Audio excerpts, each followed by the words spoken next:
Ramadan, le mois du jeûne et de la veillée en prière. Un mois plein de bonnes choses et riche en bénédictions. Il est régi par des règles que le musulman se doit d'apprendre.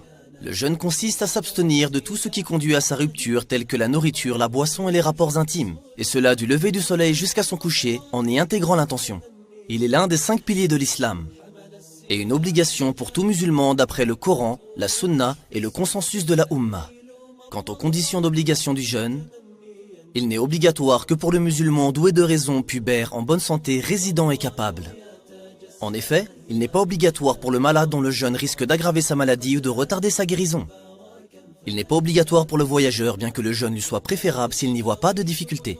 De même, il n'est pas obligatoire pour l'enfant. Cependant, il est préférable de l'entraîner à jeûner, afin que cela devienne une habitude à la puberté. Il n'est pas obligatoire non plus à celui qui n'en est pas capable, tel que la personne âgée, celle atteinte d'une maladie chronique, ou encore la femme enceinte et celle qui allaite si le jeûne risque de leur nuire à elle ou à leur enfant. Le jeûne a ses piliers qui sont l'intention, l'abstention de tout ce qui rompt le jeûne et le temps imparti.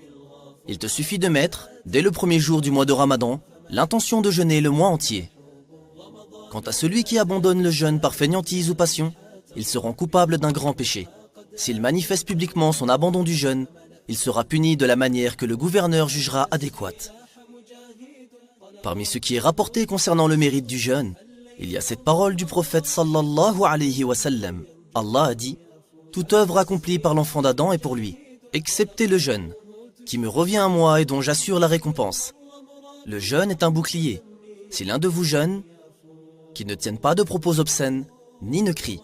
Et si quelqu'un l'insulte ou le provoque au combat, qu'il dise « Je suis en état de jeûne, par celui qui détient l'âme de Mohammed entre ses mains. L'odeur qui se dégage de la bouche du jeûneur est plus aimée d'Allah au jour de la résurrection que l'odeur du musc. »